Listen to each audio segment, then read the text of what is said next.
नमस्कार, ABC channel में आपका स्वागत है। मैं हूं सचिन श्रीवास्तव और आप मेरे साथ देखेंगे आजमगढ़ से जुड़ी खबरें। आइए नजर डाल लेते हैं आज की खास खबरों पर। खबर के प्रायोजक हैं सर्वोदय महिला पीजी कॉलेज हरबंसपुर आजमगढ़।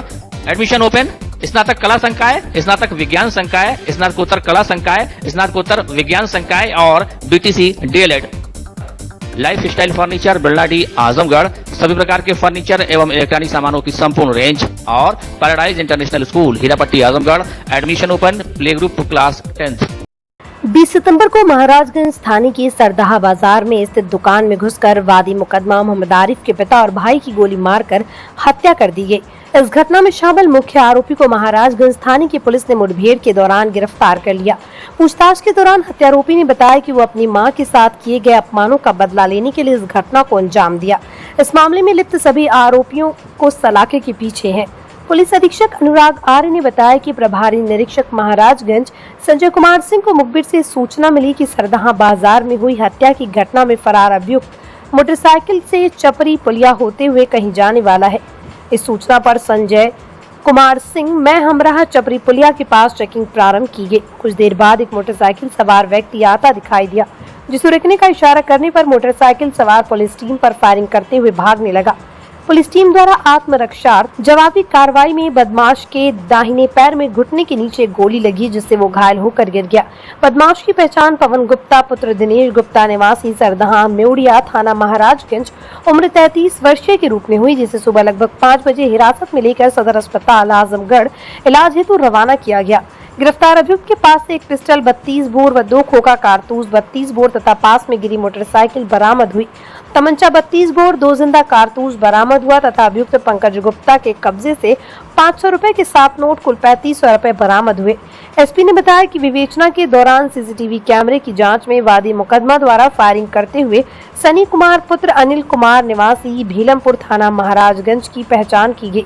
अभियुक्त सनी कुमार के घर पूछताछ करने पर उसकी मां ने बताया कि वीडियो में दिखाई दे रहा युवक मेरा पुत्र है तथा एक अन्य व्यक्ति उसका दोस्त देवव्रत कुमार उर्फ साहिल पुत्र शिव कुमार निवासी चौकन्ना पुरुषोत्तम थाना महाराजगंज जनपद आजमगढ़ है। उपरोक्त दोनों अभियुक्त घटना के दिन से फरार हैं, इनकी तलाश की जा रही है। दिनांक 20 सितंबर को थाना महाराजगंज अंतर्गत सरदाहा बाजार में दुकान के विवाद को लेकर हत्या व दुकान में आग लगाने के प्रयास की घटना के संबंध में एफआईआर नंबर 296/23 धारा 147, 148, 149, 302, 427, 436 आईपीसी और 7CL एक्ट 5 नामजद अभियुक्तों के विरुद्ध पंजीकृत किया गया था। अभियुक्तों की गिरफ्तारी के लिए 4 टीमों का गठन मेरे द्वारा किया गया था। 2 नामजद अभियुक्तों को पूर्व में गिरफ्तार किया जा चुका है। कल रात्रि एसएचओ महाराजगंज की टीम के द्वारा 2 अन्य नामजद अभियुक्त प्रदीप गुप्ता और पंकज गुप्ता पुत्र दिनेश गुप्ता इनको गिरफ्तार कर इनके पास से अवैध शस्त्र व कारतूस बरामद किया गया है। आज सुबह लगभग 5 बजे 5वें मुख्य अभियुक्त पवन गुप्ता पुत्र दिनेश गुप्ता को चपरी पुलिया के पास पुलिस मुठभेड़ के दौरान गिरफ्तार किया गया है। इसके पास से घटना में प्रयुक्त 32 बोर की एक पिस्टल बरामद हुई है। इसके दाहिने पैर में गोली लगी है। उपचार के लिए जिला अस्पताल भेजा गया है, जहां इसकी स्थिति सामान्य है। अभियुक्तों ने पूछताछ के दौरान बताया है कि 1 वर्ष पूर्व विपक्षी द्वारा मारपीट की घटना की गई थी, जिसमें पुलिस के द्वारा एफआईआर दर्ज की गई थी और विपक्षी को गिरफ्तार कर जेल भेजा गया था। उसी घटना का बदला लेने के लिए इसके द्वारा यह घटना कारित की गई है। अग्रिम विवेचनात्मक कार्रवाई एसएचओ महाराजगंज और उनकी टीम के द्वारा की जाएगी। भारतीय जनता पार्टी जिला अध्यक्ष श्री कृष्ण पाल की अध्यक्षता में जिला कार्यालय पर बूथ सशक्तिकरण अभियान को लेकर जिला कार्यशाला संपन्न हुई। कार्यशाला में मुख्य अतिथि के रूप में गोरखपुर क्षेत्रीय अध्यक्ष सहजानंद राय मौजूद रहे। इस अवसर पर क्षेत्रीय अध्यक्ष सहजानंद राय ने कहा कि बूथ सशक्तिकरण अभियान 25 सितंबर से 2 अक्टूबर तक मंडल स्तर पर चलेगा, जिसके लिए मंडल प्रवासियों को मंडल में प्रवास के लिए भेजा जाएगा। सभी मंडल प्रवासी 2 मंडलों के कार्य संपन्न कराएंगे। मंडल प्रवासी मंडल पदाधिकारियों की बैठक करें, शक्ति केंद्र संयोजक और प्रभारियों की बैठक करेंगे और बूथ अध्यक्षों के संग बैठक करेंगे। बूथ सशक्तिकरण अभियान को सफल बनाने के लिए मंडल प्रवासियों की नियुक्ति की गई। रामपाल सिंह को सठियाव और जहानगंज मंडल का, प्रेम प्रकाश राय को हरैया और अनापार मंडल का, अरविंद जायसवाल को बोगरिया व तरवा मंडल का, मंजू सरोज को जीयनपुर व अजमतगढ़ मंडल का, अवनीश मिश्रा कप्तानगंज और बलेरेगंज मंडल का, अजय सिंह को मेहनगर और खरियानी मंडल का, विनोद उपाध्याय को रानी की सराय और रानीपुर रजमो मंडल का, नागेंद्र पटेल को आदमगढ़ नगर और हाफिजपुर मंडल का, नहनकू राम सरोज को चक्रपानपुर और पलहनी मंडल का, मयंक गुप्ता को भीमवर और महाराजगंज मंडल का, ब्रजेश यादव को मुबारकपुर व गुजरपार मंडल का प्रवासी बनाया गया। जिला महामंत्री पवन सिंह मुन्ना को बूथ सशक्तिकरण अभियान का जिला संयोजक बनाया गया। इस अवसर पर शिवनाथ सिंह हरिकेश जिला महामंत्री एवं जिला संयोजक बूथ सशक्तिकरण अभियान पवन सिंह मुन्ना, अजय सिंह, हरिवंश मिश्रा, अवनीश मिश्रा, पूनम सिंह, विभाग बर्नवाल, आनंद सिंह, रमाकांत राजभर, हरेंद्र चौहान, गणेश सहनी, विनय प्रकाश गुप्ता, राजीव शुक्ला, मयंक गुप्ता, पवनदेव त्रिपाठी, विवेक सिंह, विवेक निषाद, अवनीश चतुर्वेदी, मंडल अध्यक्ष और मंडल प्रभारी मौजूद रहे। भारतीय जनता पार्टी के नेता और भारत के प्रधानमंत्री माननीय नरेंद्र मोदी जी जन्मदिन के अवसर पर भारतीय जनता पार्टी पूरे देश में सेवा पखवाड़ा के रूप में मना रही है। उस सेवा पखवाड़ा के अंतर्गत 17 सितंबर से लेकर 2 अक्टूबर के मध्य भारतीय जनता पार्टी ने अलग अलग अभियानों को संचालित किया है। आप जानते हैं कि 17 को विश्वकर्मा योजना का शुभारंभ हुआ, 18 से आयुष्मान भव के कार्यक्रम का उन्होंने प्रारंभ किया और आगामी 26 सितंबर से लेकर 2 अक्टूबर के मध्य भारतीय जनता पार्टी बूथ सशक्तिकरण अभियान का द्वितीय फेज प्रारंभ करके और आगामी आने वाले 2024 के चुनाव के लिए भारतीय जनता पार्टी के उन बूथ अध्यक्षों से लेकर के मंडल अध्यक्ष और मंडल कमेटी को सशक्त बनाने का ये अभियान लिया है। उसी के निमित्त आज ये भारतीय जनता पार्टी आजमगढ़ जनपद की एक कार्यशाला है और उस कार्यशाला के माध्यम से हम अपने कार्यकर्ताओं को प्रशिक्षित करके नीचे हमारा जो बूथ है, शक्ति केंद्र है, उसको प्रभावी ढंग से बना करके हम अपनी 2024 की सेना को तैयार कर रहे हैं। ये पहले से अभियान चलता रहा है, उसमें जो हमारे पदाधिकारी हैं एक तरह से उनको हम सत्यापित करने का काम, वेरीफाइड करने का काम हम द्वितीय फेज में उनको कर रहे हैं। 2024 के चुनाव में कितना कारगर साबित होने वाला है? पहले तो मैं इस देश के यशस्वी प्रधानमंत्री माननीय नरेंद्र मोदी जी को बधाई देना चाहता हूं और विशेष तौर पे भारतीय जनता पार्टी महिला आरक्षण विधेयक का पहले से ही पक्षधर रही है।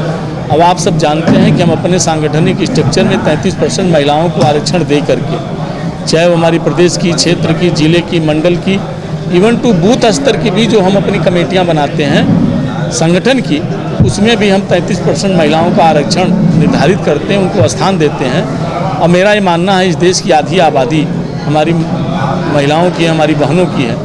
उनके हक के लिए भारतीय जनता पार्टी सदैव अग्रणी रही है।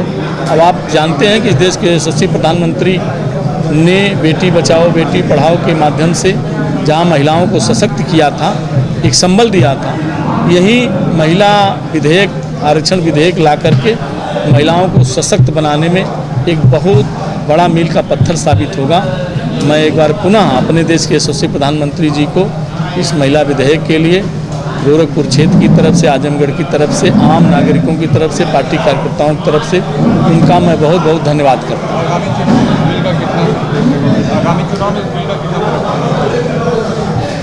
आगामी इस चुनाव में स्वाभाविक तौर पर महिला विधेयक, मैंने आपसे कहा ना कि इनकी आधी आबादी है। इस लोकतंत्र में पहले महिलाएं मतदान करने नहीं जाती थी, लेकिन आज जागरूकता बढ़ी है और वो भी जागरूकता इस देश के यशस्वी प्रधानमंत्री माननीय नरेंद्र मोदी जी के कारण बढ़ी है। और स्वाभाविक तौर पे जो हमारी जन कल्याणकारी योजनाएं हैं, जो महिलाओं के लिए तमाम सशक्तिकरण के लिए कार्यक्रम हैं, उससे महिलाएं जागरूक हुई हैं और महिलाओं का सम्मान बढ़ा है। मुझे लगता है कि भारतीय जनता पार्टी को इससे भी बड़ा सम्मान मिलने वाला है। आज सब कोई मुद्दा नहीं रह गया है, इस नाते विपक्ष को कुछ न कुछ कहना है तो कहेंगे। और आपने देखा है कि सदन में सभी दलों ने सर्वसम्मति से इस महिला विधेयक का समर्थन किया है, लेकिन राजनीति में बने रहने के लिए कुछ न कुछ उनको कहना है, इसलिए कुछ न कुछ कह रहे हैं। आर्थिक जनगणना क्यों नहीं कराएगी? स्वाभाविक है, सरकार है, आगे कराएगी, उसकी भी आर्थिक जनगणना भी कराएगी। सिस्टम से सारा काम चल रहा है तो आगे भी वो होने वाला है, वो रुकेगा नहीं। आजमगढ़ महोत्सव 2023 के अंतर्गत जिलाधिकारी विशाल भारद्वाज की अध्यक्षता में पत्रकारिता के संदर्भ में आजमगढ़ विषय पर संगोष्ठी का आयोजन किया गया। इस अवसर पर जिलाधिकारी ने समस्त मीडिया बंधुओं को संबोधित करते हुए कहा कि ये आजमगढ़ महोत्सव जनपद आजमगढ़ का है, हम लोग केवल उसके सूत्रधार हैं, आयोजक हैं। उन्होंने कहा कि आजमगढ़ के हर वर्ग को इस महोत्सव के साथ जोड़ने का प्रयास किया है। उन्होंने कहा कि जब इतना बड़ा कोई आयोजन होता है तो कोई न कोई गलतियां जरूर होती हैं, उसको नजरअंदाज करना चाहिए। उन्होंने कहा कि जहां हम कोई गलती कर रहे हैं, मीडिया का कार्य एक निंदक के रूप में भी होता है और निंदा करना आपका सबसे बड़ा दायित्व और कर्तव्य है। ये बताना कि हम कहां गलत हैं, हमें कहां सुधार की आवश्यकता है। उन्होंने कहा कि पत्रकारिता के महत्व को नापा और तौला नहीं जा सकता। उन्होंने कहा कि स्वतंत्रता आंदोलन में जिन लोगों की मुख्य भूमिका रही वो राजनेता के साथ साथ पत्रकार भी थे। आप सभी ने आजमगढ़ महोत्सव के साथ ही अन्य कार्यक्रमों का बहुत ही अच्छे से कवरेज किया, इसके लिए मैं आप सभी का आभारी हूं। आशा करते हैं कि इसे निष्पक्ष रूप से इसे आप आगे भी रखेंगे। ये महोत्सव भी शासन के निर्देश पर हो रहा है। जिलाधिकारी ने कहा कि मुझे आशा है कि आजमगढ़ महोत्सव की तरह ही और भी कार्यक्रम आप लोगों के सहयोग से करते रहेंगे। उन्होंने कहा कि आजमगढ़ महोत्सव 2023 में जिन लोगों को किन्हीं कारणों से अवसर नहीं मिल पाए, उन्हें हम लोग आगे अवसर देते रहेंगे। आप सभी ने अपना कीमती समय यहाँ पर दिया और हम लोगों को अपना मार्गदर्शन दिया। इसके लिए जिला प्रशासन की तरफ से एवं महोत्सव के आयोजन समिति की तरफ से जिलाधिकारी ने मीडिया बंधुओं को धन्यवाद दिया। डीएम ने कहा कि कुछ लोगों ने कहा कि जनता की आवाज कैसे पहुंचेगी अगर हम नहीं मिलेंगे। उन्होंने कहा कि आज जनता इतनी कमजोर, बेबस और लाचार नहीं है, उसे किसी के माध्यम की जरूरत नहीं है। आज इंटरनेट है, सोशल मीडिया है, हर व्यक्ति पत्रकार है, हर व्यक्ति के हाथ में कैमरा है, हर व्यक्ति उसे पोस्ट कर सकता है। संगोष्ठी में जिले के वरिष्ठ पत्रकारों ने भी अपने अपने विचार व्यक्त किए। वरिष्ठ पत्रकार विजय यादव, धमेश श्रीवास्तव और रवि सिंह ने जिला प्रशासन और पत्रकारों के बीच संवादहीनता का मुद्दा उठाया। पत्रकारों का कहना था कि जिला प्रशासन तो अपनी बात प्रेस विज्ञप्ति के माध्यम से कर लेता है, लेकिन पत्रकारों की समस्याओं पर विचार विमर्श नहीं किया जाता। पत्रकारों ने जिला प्रशासन और मीडिया के बीच समन्वय स्थापित करने की अपील की। इस अवसर पर मुख्य विकास अधिकारी श्री प्रकाश गुप्ता, अपर जिलाधिकारी वित्त एवं राजस्व आजाद भगत सिंह, डॉक्टर पीयूष सिंह यादव के साथ ही प्रिंट व इलेक्ट्रॉनिक मीडिया के वरिष्ठ एवं सम्मानित पत्रकार उपस्थित रहे। पद पर हूं, उस पद के दायित्व है और मैं शासन के नुमाइंदे के रूप में उन दायित्वों का निर्वहन कर रहा हूं। ये महोत्सव भी शासन के निर्देश पे हो रहा है और मैं जो कुछ भी करता हूं, कम से कम जिला मजिस्ट्रेट और कलेक्टर के रूप में, उसमें मेरा व्यक्तिगत कोई स्वार्थ जानबूझकर नहीं होता। अज्ञानता में हो जाए वो बात अलग है। और आप सभी ने शासन के जो भी कार्य हुए हैं जनपद में पिछले 1.5 वर्षों में, जो बेखूबी मीडिया के माध्यम से कवर किया है, तो मैं, जैसा मैंने अभी पहले कहा, उसके लिए मैं हृदय से आप सभी का आभारी हूं। आशा करता हूं कि निष्पक्ष रूप से इसे आप आगे भी रखेंगे और जहां हम लोग कुछ गलती कर रहे हो, मीडिया का दायित्व एक निंदक के रूप में भी होता है और निंदा करना आपका सबसे बड़ा दायित्व है और कर्तव्य है। ये बताना कि हम कहां गलत हैं, हमें कहां सुधार की आवश्यकता है, यह आपका मूल दायित्व है। पर किसी अन्य जनपद में अभी कहीं चर्चा हो रही थी, उस पर वहां बात उठी कि एक समाचार पत्र में एक सड़क के बारे में लिखा गया कि इस पर 4122 गड्ढे हैं। यह वहां पे बात उठी कि किस पत्रकार बंधु ने इसको जाके गिना है कि 4122 गड्ढे एक सड़क विशेष पर। कई बार अभी एक हमारे मित्र ने ये बात कही कि हम लोग निजी स्वार्थ में आकर या एडिटोरियल पॉलिसी को लेकर हम पक्ष और विपक्ष की तरफ होते हैं। आज पत्रकारिता में सबसे बड़ा चैलेंज हमारे किसी पत्रकार मित्र ने आज की इस संगोष्ठी में नहीं कहा।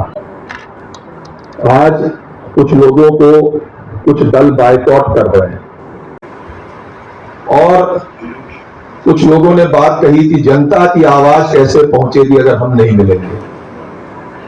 मान्यवर, जनता की आवाज, अब जनता न इतनी कमजोर है, न इतनी बेबस है, न इतनी लाचार है कि उसे किसी माध्यमों की आवश्यकता हो। आज इंटरनेट है, सोशल मीडिया है, हर व्यक्ति पत्रकार है, हर व्यक्ति के हाथ में कैमरा है, हर व्यक्ति उसे पोस्ट करता है। हमारे पूर्व वक्ताओं ने उस पर भी प्रकाश डाला। ये आजमगढ़ का महोत्सव है, हम लोग मात्र उसके सूत्रधार हैं, आयोजक हैं। आजमगढ़ के हर वर्ग को हम लोगों ने इसके साथ जोड़ने का प्रयास किया है। पर जब इतनी बड़ी कोई आयोजन होता है तो कोई ना कोई ऐसा जरूर होता है जो संतुष्ट ना हो। सबको संतुष्ट कर पाने की क्षमता तो भगवान में भी नहीं। हम लोग तो बहुत ही तुच्छ लोग हैं, आम मानव हैं, तो ये संभव नहीं है कि हम लोग सभी को संतुष्ट कर लें। प्रयास ये रहा कि जिनको भी अवसर दिया गया वो उससे पात्र हो, उनका चयन एक निष्पक्ष व्यवस्था के तहत हो, और साथ ही साथ ये अवसर अंतिम नहीं है। ऐसा नहीं कि जो विरासत को और संजो के रखने के लिए इस परिसर का निर्माण अभी थोड़े दिन पहले पूर्ण करके माननीय मुख्यमंत्री जी ने, माननीय गृह मंत्री जी ने इसका उद्घाटन किया है। इस हरिओम कला केंद्र पर ऐसे कई आयोजन हम लोग आप सभी के प्रयास और सहयोग से करते रहेंगे, इसकी मुझे पूरी आशा है। और जिन लोगों को इन्हीं कारणों से अवसर नहीं मिल पाया है, उन्हें हम लोग आगे अवसर देते रहेंगे। प्रसिद्ध अभिनेता, संगीत निर्देशक, गायक, गीतकार, पटकथा लेखक पीयूष मिश्रा शनिवार को आजमगढ़ महोत्सव में प्रतिभाग करने के क्रम में जनपद पहुंचे। आरंभ है प्रचंड जैसे गीत लिखने वाले पीयूष मिश्रा ने मीडिया से वार्ता के दौरान सीधे दिल की बात की। यहां बैंड के परफॉर्मेंस पर खुशी जाहिर की। कैफे की धरती पर अपने सत्कार के प्रति आभार जाहिर किया, जो कि बीत गई सो बात गई की तर्ज रखते हुए उन्होंने कहा, जितना मिल रहा है अब बस उतना ही कर रहा हूँ। और बड़ा आयोजन है और बैंड का परफॉर्मेंस है, मेरे लिए बहुत गर्व की बात है। बैंड का परफॉर्मेंस देते हुए मुझे हमेशा ज़्यादा खुशी होती है, तो इस बार ज़्यादा एंथुसियाज्म है। और आजमगढ़ की जो है, जो आपकी सत्कार जो है, सत्कार भाव जो है आपका, वो तो गज़ल है ही है। तो कैफी आज़मी साहब की धरती पर आए हैं, तो उम्मीद करते हैं कि जो है सब कुछ जो है सफल होगा, बढ़िया तरीके से करेंगे। शुरुआत तो हम ऐसे करेंगे कि जो 11 साल पहले आपने कहा था कि चांद पर, अब तो चांद पर भी आ गए। हाँ, आरंभ की भी बात करेंगे, लेकिन चांद पर हाँ, क्या करें? जो चांद पे आपका गाना था कि हम चांद पर, हाँ, वो तो ऐसी गाना था सर। गाने में और चंद्रयान में फ़र्क है ना। चंद्रयान तो एक्चुअली पहुंच गया और बहुत खुशी की बात है कि चंद्रयान पहुंच गया। बहुत ही बड़ा सपना साकार हुआ है। इसरो, हम तो खाली गाने गाते हैं, इसरो वगैरह तो जो है बहुत ही मेजर पार्ट अदा करते हैं देश के एवोल्यूशन में। तो बहुत बड़ी बात है हमारे लिए कि चांद पहुंच गया वहाँ पर, चाहे चंद्रयान पहुंच गया वहाँ पर। तो मैं बड़ा गौरवान्वित महसूस करता हूँ अपने आप। और कुछ स्क्रिप्टिंग जो होती है सर आपकी अलग होती है, सबसे यूनिक होता है। तो इस तरीके की चीज़ों को क्यों और लोग नहीं अपना पाते? और पता नहीं सर, अब लोगों की अपनी कमियाँ हैं, अपने मंसूबे हैं, अपने मकसद हैं। मेरे पास में क्लैरिटी है, मतलब मैं अपनी खासियत नहीं बतला रहा कि मेरे पास में क्लैरिटी है कि मुझे क्या करना है ज़िंदगी में, कितना ज़्यादा आगे जाना है, कितना ज़्यादा पीछे जाना है। तो बहुत ज़्यादा हवस नहीं है काम करने की कि अब तो खैर बिल्कुल ही हवस नहीं है। जब से ईश्वर का दामन थामा है तब से जो है बिल्कुल ही हवस ख़त्म हो गई है। अब तो परिवार में घर का हूँ, मेरी बीवी है, मैं हूँ, मेरी छोटी पेट है, कुतिया विनी है, दोनों बच्चे पढ़ने गए हैं बाहर। तो अभी I am passing through the most smooth phase of my life. तो इस वक्त जो है मैं काफ़ी शांत हूँ। सिनेमा करने की बहुत ज़्यादा हवस नहीं है अब मेरे में। सिनेमा जितना मिल रहा है उतना कर रहा हूँ, जब नहीं मिलेगा तो छोड़ दूंगा, दैट्स ऑल। सर कभी लेखक और इस तरह आप जैसे लोग ही समाज को दिशा भी दिखाते हैं, हाँ। सारी चीज़ें। अब आजकल जो राजनीति का है उस पर आपका कुछ है? नहीं, मैं राजनीति का बंदा ही नहीं हूँ सर, मैं राजनीति का बंदा ही नहीं हूँ। मैं तो जो है आपके सब कुछ है बहुत ही क्षमा भाव से देखता हूँ। राहुल जी को बहुत क्षमा भाव से देखता हूँ। बड़े अच्छे बंदे हैं बेचारे, बड़े शरीफ बंदे हैं। पता नहीं कहाँ फंसे हुए हैं, मेरे ख्याल से उन्हें अपना नीति चेंज कर देनी चाहिए। बहुत शरीफ बंदा है, लेकिन पता नहीं कहाँ फंसा हुआ है। ऐसे मोदी साहब को मानता हूँ, मोदी साहब को दिल से मानता हूँ, ही इज़ अ लीडर। और मुझे कहने में संकोच नहीं है कि जो है आपके ही लीडर, और बहुत दिनों बाद हिंदुस्तान को एक लीडर मिला है जिसकी हमें इज्जत करनी चाहिए। सर एक बहुत अभियान है, तो कुछ अपने मुँह से 2-4 लाइन। नहीं, वो आप शाम को सुनिएगा, शाम को मेरा परफॉर्मेंस है, वहाँ पर सुनिएगा, वहाँ पर सब गाऊंगा मैं, वहाँ पर पोट्री पढ़ूंगा मैं। इंटरव्यू में मैंने देखा था कि आपने कहा था कि फिल्म इंडस्ट्री में आने से पहले कि जो आपकी लाइफ थी वो बड़ी अस्त-व्यस्त। हाँ, तो उसके बारे में थोड़ा सा जानना चाहूँगा कि कैसे आपने इससे बाहर निकलने की कोशिश की, कैसे? यार वो जब लाइट मिली तो वहीं से मिली, आपका मतलब मुझे, मेरा तो कोई योगदान नहीं है उसमें, वहीं से मिली। ये लाइट मिलती है कहीं बाहर से मिलती है, तो मुझे वहाँ से मिली। स्पिरिचुअलिज्म आया ज़िंदगी में, रिलीजियस हुआ मैं, उससे जो धीमे करके जो छटता गया अंधेरा, तो करते एक दिन में नहीं हुआ वो, आज 20 साल हो गए उस चीज़ को। 20 साल से प्रयत्न कर रहा हूँ मैं कि जो है कुछ स्पिरिचुअल आधार मिले ज़िंदगी जीने का, तो वो धीमे मिल रहा है मुझे, और लगातार निखरते जा रहा हूँ मैं, लगातार ग्रो करते जा रहा हूँ। सर आरंभ है प्रचंड जो है लोगों की जुबान पे हर किसी। अच्छा, तो क्या भविष्य में भी कुछ इस तरह का और भी? अब देखिए जो है मतलब भविष्य का, वो तो मतलब मुझे भी नहीं मालूम था कि इतना प्रसिद्ध हो जाएगा गाना वो आजकल तो एंथम की तरीके से गाते हैं उसको लोग बाग, बिल्कुल। तो जो है मुझे भी नहीं मालूम था कि इतना प्रसिद्ध हो जाएगा गाना वो। हो गया सर, ये तो हो जाते हैं, इंसिडेंट हो जाए तो एक्सीडेंट्स हैं कि हो गया मतलब हो गया। अब अगला गाना कुछ इतना ही पॉपुलैरिटी ले ले तो ले ले, मतलब अदरवाइज कहकर कोई जो है आपके मतलब किसी गाने को प्रचलित नहीं कर सकता। कहकर कि मैं क्लेम कर रहा हूँ कि हो जाएगा, वो तो हो जाते हैं, अपने आप हो जाते हैं। दिलवालों के दिल का करार लूटने को शुक्रवार की रात दबंग गायिका ममता शर्मा आजमगढ़ महोत्सव के मंच पर थी। गुरुवार को आजमगढ़ की जनता चंदन दास को सुनकर वाह वाह कर रही थी, वहीं शुक्रवार को आहा आहा करती नजर आई। जी हां, पार्श्व गायिका ममता शर्मा ने शुक्रवार को अपने कई सुपरहिट गीतों के जरिए महोत्सव का जैसे समा ही बांध दिया। मंच संभालते ही ममता शर्मा ने मेरे इश्क कमर तूने पहली नजर गाकर श्रोताओं को झूमने पर मजबूर कर दिया। इसके बाद एक के बाद हिट गानों की झड़ी लगा दी। लोग उनके गानों पर झूमते रहे। चर्चित गानों को बार बार सुनाने की मांग उठती रही। आयोजन के बाद आजमगढ़ मंडल के कमिश्नर मनीष चौहान ने बुके और अंगवस्त्रम देकर सम्मानित किया। ममता शर्मा के आने से पहले महोत्सव में बड़ी संख्या में युवा एक झलक पाने को बेताब नजर आए। सिंगर ने पल पल न माने टिंकू जिया, इश्क का मंजन घिसे है पिया, मुन्नी बदनाम हुई डार्लिंग तेरे लिए, दिलवालों के दिल का करार लूटने में आई हूँ, यूपी बिहार लूटने जैसे गाने गाए। उन्होंने भोजपुरी गानों पर भी शानदार प्रस्तुति दी। इन गानों को सुनते ही युवाओं का जोश उमड़ पड़ा। फिर उन्होंने गाया, दिल चीज क्या है आप मेरी जान लीजिए, तुझे देखे मेरी आंखें इसमें क्या मेरी खता है, लगावे लू जब लिपस्टिक, छोड़ छाड़ के अपने सलीम की गली, अनारकली डिस्को चली और पांडे जी बजाए सीटी जैसे गानों पर प्रस्तुति देकर लोगों को अपने साथ झूमने पर मजबूर कर दिया।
आजमगढ़ शहर के एक होटल में वैश्य महासम्मेलन में पहुंचे वैश्य समाज के प्रदेश कार्यकारी अध्यक्ष और कौशाम्बी के पूर्व विधायक संजय कुमार गुप्ता ने व्यापारियों की एकजुटता को लेकर तमाम बातें कही। उन्होंने कहा कि प्रत्येक जिले में जाकर बाजार में जाकर व्यापारियों को एकजुट किया जा रहा है। इसी क्रम में आजमगढ़ भी पहुंचे हैं। उन्होंने कहा कि व्यापारियों का उत्पीड़न कतई बर्दाश्त नहीं किया जाएगा और इसके लिए जिला प्रशासन से लेकर शासन तक सभी से बात की जाएगी। वहीं उन्होंने जीएसटी को लेकर भी कहा कि टैक्स पे करने वाले हमारा समाज है, आर्थिक बैकबोन है। इसमें कोई अगर विसंगति आती है तो उसमें भी हम लोग देखते हैं कि क्या हो सकता है। संजय कुमार गुप्ता ने सभी राजनीतिक दलों को चेतावनी देते हुए कहा कि जिसकी जितनी संख्या भारी उसकी उतनी हिस्सेदारी होनी चाहिए। कहा कि वैश्य समाज की तरफ से आगामी 28 अक्टूबर को लखनऊ की धरती पर विशाल रैली में अपनी ताकत का एहसास कराएंगे।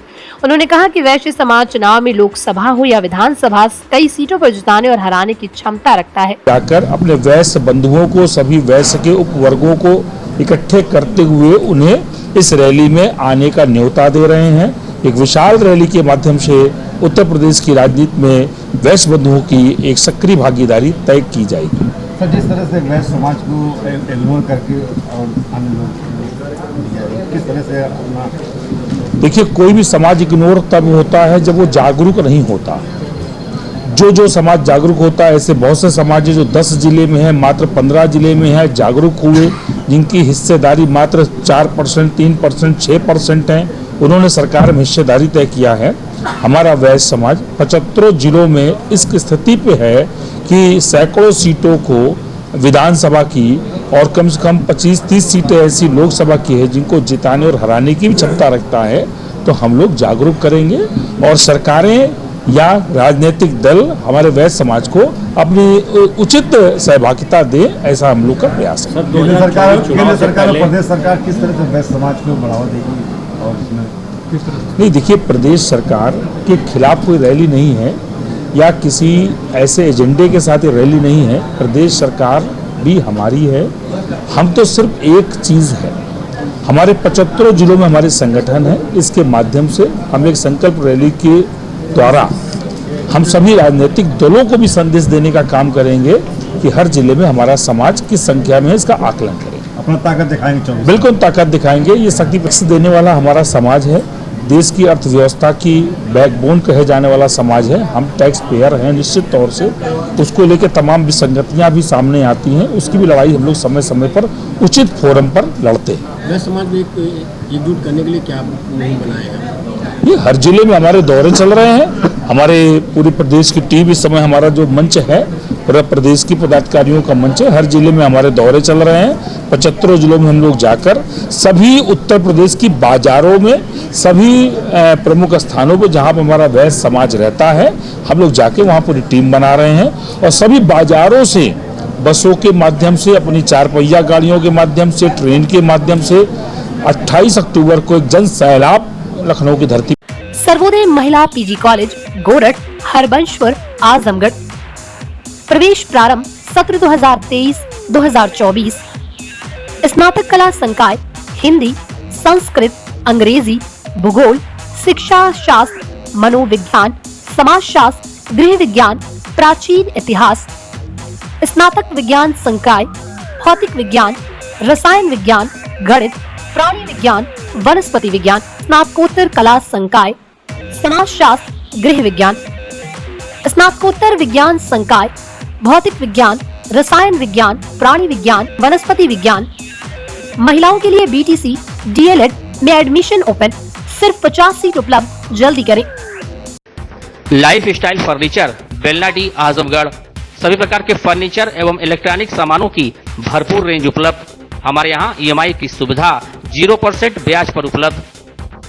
इलेक्ट्रॉनिक सामानों में LED TV, refrigerator, washing machine, air conditioner, air cooler, deep freezer, water cooler, mixer, juicer, iron, fan और इंडक्शन। फर्नीचर के सामानों में बेड, सिंगारदान, अलमारी, सोफा, मेज, कुर्सी, रिवॉल्विंग चेयर, रैक, स्टूल, संडली, सीढ़ी, गद्दा इत्यादि। शादी विवाह की हो तैयारी या ऑफिस और घर के लिए सामानों की करनी हो खरीदारी, पहुंचिए life style furniture, Belnadi, Azamgarh. Paradise international school Hirapatti, Azamgarh. Admission open, play group to class 10।